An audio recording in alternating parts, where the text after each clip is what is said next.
ఐక్యరాజ్య సమితి ప్రకారం అయితే మెక్సికోలో ప్రతిరోజు 10 మంది అమ్మాయిలు చనిపోతున్నారు. అక్కడ మనం చూస్తే మెక్సికోలో ఫెమిసైడ్ లేదా జెండర్ సైడ్ అని చెప్పి ఒక కాన్సెప్ట్ ఉంది. మెక్సికోలోనే కాదు, చాలా లాటిన్ అమెరికన్, కరీబియన్ దేశాలు ఇది ఉందన్నమాట. Drug violence, gang violence, cross fire వీటిలో ఎక్కువగా బలైపోయేది మహిళలే అంట. ఉమెన్ మాలిస్టేషన్ అనేది మెక్సికోలో మాత్రమే కాదు, ప్రపంచవ్యాప్తంగా ఒక గ్లోబల్ ఎపిడమిక్గా మారిపోయిందనమాట. ముఖ్యంగా మహిళలు బయటికి రావాలి, బయటకు వచ్చి పని చేసుకోవాలి, వర్కింగ్ స్పేస్లోకి రావాలి, రోడ్ల మీదకి రావాలి, పబ్లిక్ ట్రాన్స్పోర్ట్లో ప్రయాణించాలి, ఇలా చాలా సార్లు అనమాట.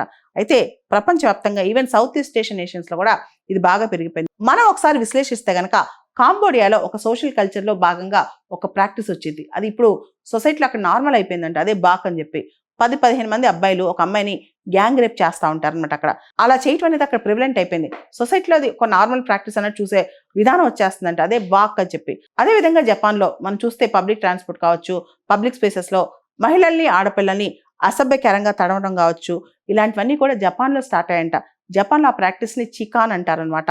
అసభ్యకరంగా అమ్మాయిని తడటం అనేది ఇప్పుడు సౌత్ ఈస్ట్ ఏషియాలో కూడా బాగా పాకిద్దంట. అది చికాన్ అని చెప్పి జపాన్లో ఈ ప్రాక్టీస్ మొదలైంది. జపాన్లో దీన్ని చెక్ చేయడానికి ప్రత్యేకంగా పోలీసులు కూడా ఉన్నారంట. ఇప్పుడు సౌత్ ఈస్ట్ ఏషియన్ నేషన్స్లో కూడా ఇలా అమ్మాయిల పట్ల అసభ్యకరంగా తడవటం, ప్రవర్తించడం ఎక్కువైపోయిందంట. ఇక్కడే కాదు, ప్రపంచవ్యాప్తంగా మెక్సికన్ ప్రెసిడెంట్కే దిక్కులేదు. క్లాడియా షీన్బామ్కే పరిస్థితి ఇలా ఉంటే సగటు మహిళ, సామాన్య మహిళ పరిస్థితి ఏంటి?